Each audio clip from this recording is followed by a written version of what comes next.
I'm back today with a top 10 list of movies I have seen in the year 2023. It's been a wild year of labor strikes, controversial castings, and overall subpar quantity of films. Now, you may say that improves the quality of films for everyone, and I can agree with that to a point, but I look forward to seeing more films in 2024 push that envelope, and here are 10 films from 2023 that pushed that envelope in that year. While you may not agree with my initial list, share your own favorites from 2023 in the comments section below. First film making this list is the film Ferrari. I had it listed last because, well, it came last in the year after all. A late December release date, Ferrari stars Adam Driver, Penelope Cruz, Shailene Woodley, and longtime filmmaker Michael Mann took on the directing role. Set in the summer of 1957, ex-racer Enzo Ferrari grapples with the crisis of 1950s Formula One racing. At its core, the film portrays Enzo Ferrari facing a severe crisis as bankruptcy looms over the company he and his wife Laura painstakingly established from nothing a decade earlier. Their marriage is strained by grief over the loss of their son and by an undisclosed family secrets. Meanwhile, Enzo grapples with the demand of his competitive drivers, whose relentless pursuit of victory pushes them to their limits. Enzo places a high-stakes bet on a single race, the treacherous 1,000-mile Mille Miglia across Italy. This decision becomes a make-or-break gamble, as Enzo risks everything in a daring attempt to save his company and preserve his enduring legacy. The film does a solid job showcasing the conflicting nature within Driver's character. The film also is focused heavily on the parallels between Ferrari's marriage and the business that he took on during the 50s. I found the film pretty intense and emotionally charged more than anything. If you're looking for a fun and thrilling racing film, you might have found the wrong film. I appreciated Michael Mann's dedication into portraying the good and bad of the origin of the company Ferrari. While flawed at its pacing and tonal intrigue overall, I still consider this a worthwhile film to check out. It's definitely not that Ford vs. Ferrari vibe that we got years ago. Check this out, especially if you're a fan of Adam Driver or Michael Mann.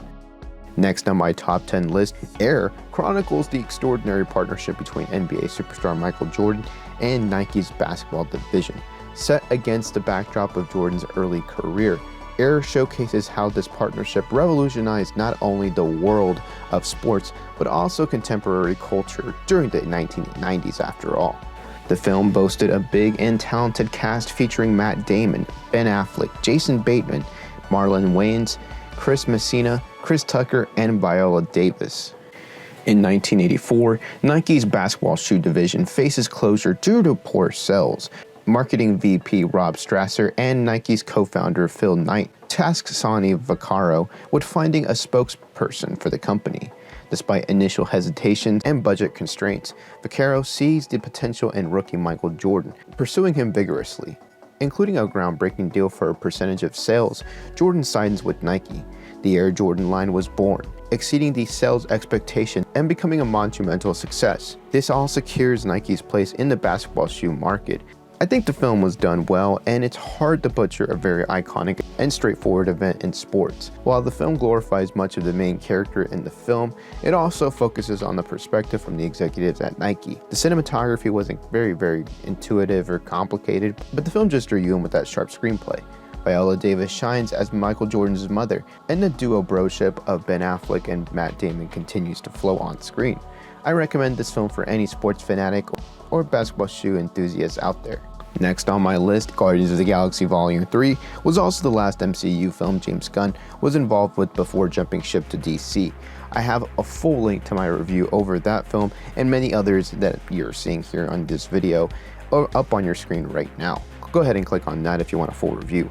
But Volume 3 was another hit, bringing back the cast of Chris Pratt, Zoe Saldana, Karen Gillan, Bradley Cooper, Dave Bautista, and Vin Diesel. The film centered around the past of Rocket, returning to the present. His life was threatened throughout this movie, and his friends rallied throughout the entire film to save him from the High Evolutionary. Gunn was able to bring in the family story elements within this planet-saving group of heroes. The film, by far, is the most mature of the three, and touches on tough subjects like animal cruelty. For the film has major heart, and is worth a watch while streaming or in theaters. I enjoyed the final James Gunn directed MCU project, and I appreciated his return to complete a well-beloved Marvel trilogy. The film teases a future with a new team of Guardians, but Gunn will not be the one directing. You have two characters dealing with two different kinds of trauma. Rocket is dealing with physical as well as emotional damage of his past, while Quill is lamenting on the loss of his old Gamora and grapples with accepting this new Gamora, living in the present time. The film has deep layers and is definitely worth a rewatch. Barbie is next on my list, and that is a surprise to admit going into 2023. Yeah, if you told me back in late 2022 that Barbie would be on your top 10 list of 2023, I would be kind of laughing a little bit, but low-key, I would actually be looking forward to that movie because of the director that we see behind this project. Greta Wick took on an ambitious project tackling with, a toy line of Barbie. The film boasted a large cast included Margot Robbie, Ryan Gosling, Will Ferrell, America Ferrera, and many others. This film was also one half of the summer film phenomenon known as Barbenheimer. You saw such a craze of moviegoers flooding to the theaters during this time period, and it wasn't superhero related for the first time in a long time. Barbie was a good layered film with charm, heart, laughter, and optimism. Greta Wick does a solid job bringing into life a character based in plastic and paint. The conflict within the movie sets the film's main arc right off the bat, with Barbie coming to grips and realizing that maybe her world isn't what's reflected out in the real world. It's a zippy and extravagant film with a good character centered in the middle. Robbie could earn herself an Oscar and other nominations with this performance. Ryan Gosling stole the show in his role as Ken, the other conflicted plastic-based character. America Ferrera's character does have a noteworthy scene that is all about empowering women in the real world, as well as in Barbie Land. I found her performance to be well-rounded, even though it was kind of preachy towards the end, and I had a good time watching this film overall. Is it a perfect film? Absolutely not, but I found it to be entertaining, and it's especially going to be memorable to see this in years to come, because this is definitely something that was set during a time period, during a whole movie craze. Next on my list of top films of 2023 is Godzilla Minus One. Toho, the original creator of Godzilla, collaborates with Robot Communications to produce this film. Additionally, Toho is responsible for distributing this movie. Within this extensive Godzilla franchise that we see in, Legendary Pictures and the Monsterverse, and now with this one, this film stands as the 37th installment overall and represents Toho's 33rd dedicated Godzilla movie, and follows Kiyoshi Shikashima. He is a former soldier haunted by guilt and loss.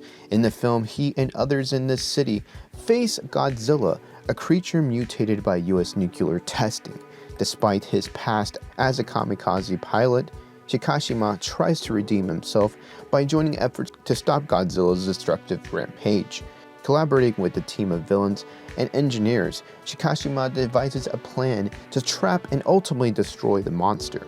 As the battle ends, Godzilla's flesh regenerates, hinting at a potential return. Shikashima reunites with Noriko, marking the bittersweet victory over Godzilla.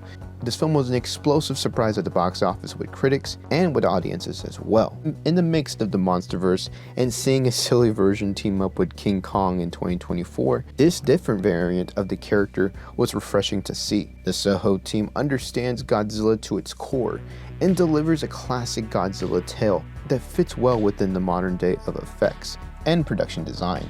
I found the film to be thrilling, engaging, and Godzilla Minus One skillfully balances drama and spectacle.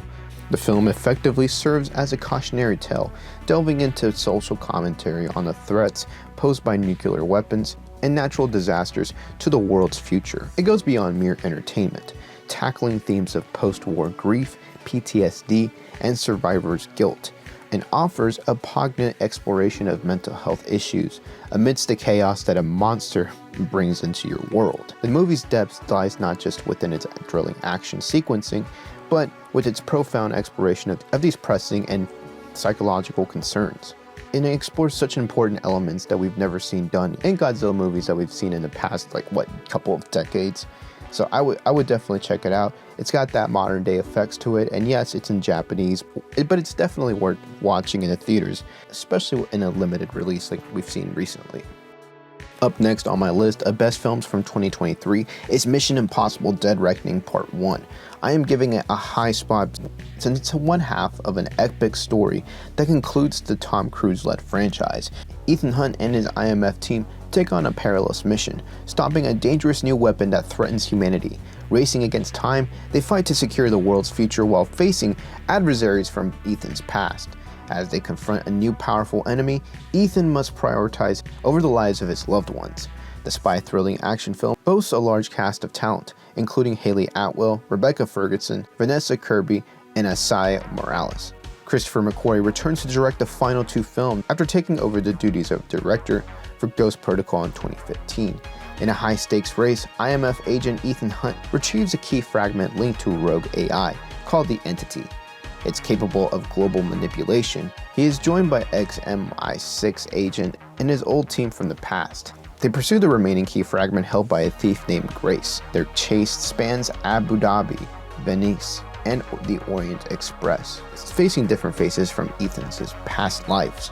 As the complex AI destructive entity threat looms, a showdown unfolds atop a train, revealing the entity's origins and the key's power to control or destroy it. Ethan secures the key, ensuring the mission's continuation while contemplating the entity's destruction. Dead Reckoning lives up to the fans' expectations with thrilling high-speed and high-altitude action captured on the screen. The movie skillfully handles multiple supporting characters, adding depth to the adventure. The banter between Cruise and Atwell's character brings a fun and witty element to this action-packed thrill ride. Part 1 of Dead Reckoning is an exhilarating blockbuster, packing spectacle into a 2.5-hour feature. If you're after a classic summer blockbuster feel, this film is a must-watch on all streaming platforms.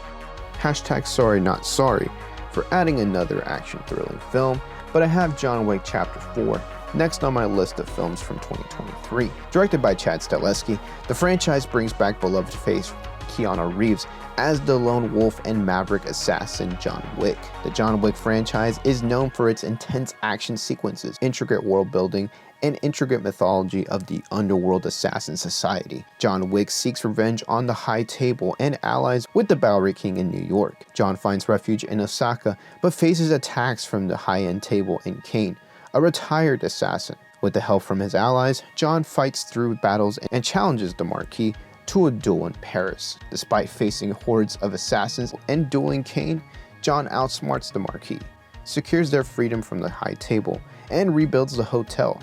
Reflecting on his life, John passes away from his injuries in the film, while a vengeful Akira approaches Kane in a post-credits scene.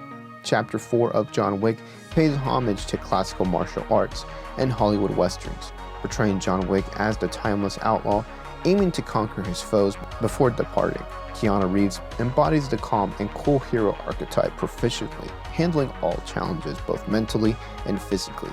This nearly 3-hour film is a relentless display of fighting, making it suitable for those seeking a different pace from your slower gun-shooting action film. It's a grand spectacle, masterfully choreographed, and holds some heartfelt moments within its lengthy duration. After 4 exceptional films, Keanu Reeves and Stahelski have earned a well-deserved departure. Coming in at third in my top 10 films of 2023 is Killers of the Flower Moon, a movie that left a lasting impression on me, especially having had the privilege of watching it in early screenings. Directed by the esteemed director Martin Scorsese, the film tackles a challenging yet crucial subject matter with the biggest care and respect, mainly with its portrayal of the Osage Nation. Based on David Grann's nonfiction book, the story revolves around the Osage Nation murders during the 1920s. These brutal crimes as the Osage people became wealthy following their discovery of oil on their land. FBI agent Tom White, played by Jesse Plemons, takes center stage as he investigates these murders, unraveling a complex web of conspiracy, corruption, and greed within the town. The film powerfully sheds light on the atrocities committed against the Osage people, delving into their quest for justice while having this big backdrop of prejudice and exploitation, mainly around the characters of both Leonardo DiCaprio and Robert De Niro. It confronts the disgruntlement of the case and the impact on the Osage community, and really showcases their relentless pursuit of both answers and accountability. A lot of the people within the nation have spoken well about the film, because it really showcases the grief and the struggle that a lot of people during that time period faced. And it showcases well within the main character of Molly Burkhart, played by Lily Gladstone. Killers of the Flower Moon presents a visually striking and raw portrayal of the chilling murders that plagued during the early 1900s. Although it's a little long, Scorsese's direction masterfully immerses audiences into Northeast Oklahoma, making the runtime sort of fly by in my view. One thing I really enjoyed and I respected in this film was its ability to touch on the other events that happened in Oklahoma during this time, notably the Tulsa Race Massacre. That was another very terrible thing within Oklahoma's history that really doesn't get talked about nearly enough within Oklahoma history. The overall cast's performance are commendable, and Lily Gladstone's portrayal of Molly Burkhart stands out for its quiet but yet powerful portrayal. Hey movie lovers, welcome to Real Talk Movies, your next destination for all things cinema. If you're a big film fanatic like me, smash that like button and hit subscribe. By subscribing, you'll never miss out on future discussions, in-depth reviews, and analysis on all things related to film. Now, back to the video. Ranked second on my list of standout films from 2023 is Sony Pictures' Spider-Man: Across the Spider-Verse. This highly anticipated sequel to Spider-Man Into the Spider-Verse continues the tale of Miles Morales, the Brooklyn teenager who gained his superpowers after being bitten by a radioactive spider. In this installment, Miles embarks on a new dimension-crossing adventure, encountering different versions of Spider-Man from diverse realities. The returning cast features Shameik Moore, reprising his role as the voice of Miles Morales from Earth 1610, along with Haley Steinfeld, returning as Gwen Stacy from Earth 65. However, the standout addition is Oscar Isaac's portrayal of Miguel O'Hara, also known as Spider-Man 2099.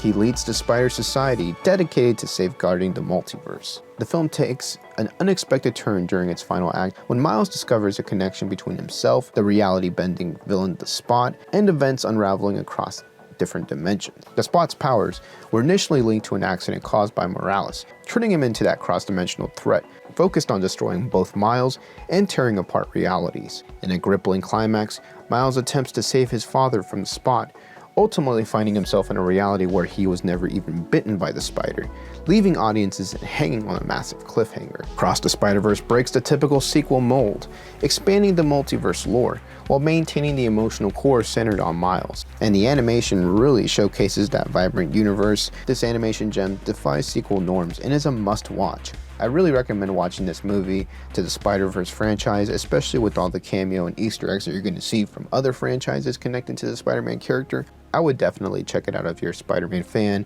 or if you're a fan of Miles Morales, or any of these other characters based in, the Spider-Man mythos. And finally, to top my list of films from the year 2023 is Oppenheimer, directed by the legendary Christopher Nolan. The historical peace film is centered around J. Robert Oppenheimer, played by Cillian Murphy. Oppenheimer was a theoretical physicist who played a crucial role in the development of the first and successful atomic bomb during World War II. The film explores Oppenheimer's personal and work life, oftentimes blending the two of them. The film highlights his contributions to the Manhattan Project, while also highlighting his moral and ethical dilemmas. Dilemmas obviously came while working on creating such a powerful and destructive weapon.